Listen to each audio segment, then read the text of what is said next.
Vodafone idea समेत total 6 company का dividend bonus split news cover कर रहा हूं, किंतु छोटी सी रिक्वेस्ट है कि वीडियो को लाइक कर दीजिए प्लीज। वोडाफोन आइडिया सरकार के एक फैसले से वीआई में धाकर तेजी। 24,700 करोड़ रुपया का बोझ एक झटके में उतरा। वीआई शेयर प्राइस मंगलवार को शुरुआती कामकाज के दौरान इस स्टॉक में शानदार तेजी देखने को मिल रही है। एक दिन पहले देर शाम को कैबिनेट के फैसले के बाद शेयर में तेजी देखी गई थी। टेलीकॉम सेक्टर की कंपनी वोडाफोन आइडिया के शेयर में मंगलवार को शानदार तेजी देखने को मिल रही है। बाजार खोलने के साथ ही इस स्टॉक पर 10% का अपर सर्किट लगते दिखा। एक दिन पहले यह स्टॉक 6.97 प्रति शेयर के भाव पर बंद हुआ था, लेकिन मंगलवार को करीब 10% की बढ़त के साथ 7.66 प्रति शेयर के भाव पर है।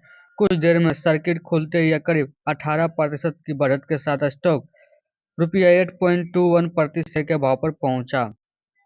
दरअसल केंद्र सरकार ने एक दिन पहले देर शाम कैबिनेट में कुछ ऐसा फैसला लिया जिसकी वजह से इस स्टॉक में तेजी देखने को मिल रही है। हालांकि इस फैसले का असर केवल वोडाफोन आइडिया पर नहीं बल्कि दूसरी टेलीकॉम कंपनियों पर भी पड़ेगा। भारतीय एयरटेल, रिलायंस, इंडस टावर में भी आज तेजी नजर आ रही है। वोडाफोन आइडिया तेजी की सबसे बड़ी वजह सीएनबीसी आवाज सूत्रों से मिली जानकारी के अनुसार कैबिनेट ने टेलीकॉम कंपनियों को स्पेक्ट्रम के बदले बैंक गारंटी देने की शर्त को हटाने का फैसला लिया है।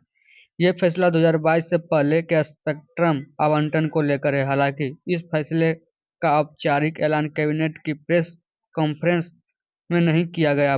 पता चले कि सभी टेलीकॉम कंपनियों में सबसे ज्यादा बैंक गारंटी वोडाफोन आइडिया का ही है। वोडाफोन आइडिया पर बैंक गारंटी की कुल रकम 24,700 करोड़ रुपया है।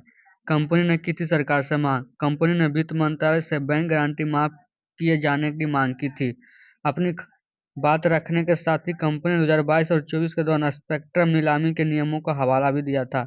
कंपनी ने कहा कि नए नियम के तहत टेलीकॉम कंपनियों की ओर से सालाना पेमेंट की वजह से बैंक गारंटी की जरूरत को खत्म कर दिया गया है। हाल ही वोडाफोन आइडिया के सीईओ अक्षय मुद्रा ने इन्वेस्टर कॉल में कहा था कि सरकार से हमारे प्रतिनिधित्व बैंक गारंटी खत्म किए जाने को लेकर बात कर रहे हैं। उन्होंने कहा था, अगर सरकार ने आगे स्पेक्ट्रम नीलामी के लिए बैंक गारंटी की जरूरत को खत्म कर दिया है तो पहले ही नीलामी के लिए इसे क्यों रखे। वास्तव में हम बैंक से एक फैसिलिटी मांग रहे हैं। अगर हम बैंक गारंटी की फैसिलिटी मांगेंगे तो इससे हमारी डेट फंडिंग की क्षमता पर असर पड़ेगा। टेलीकॉम मंत्री ने पहले ही दिए थे संकेत।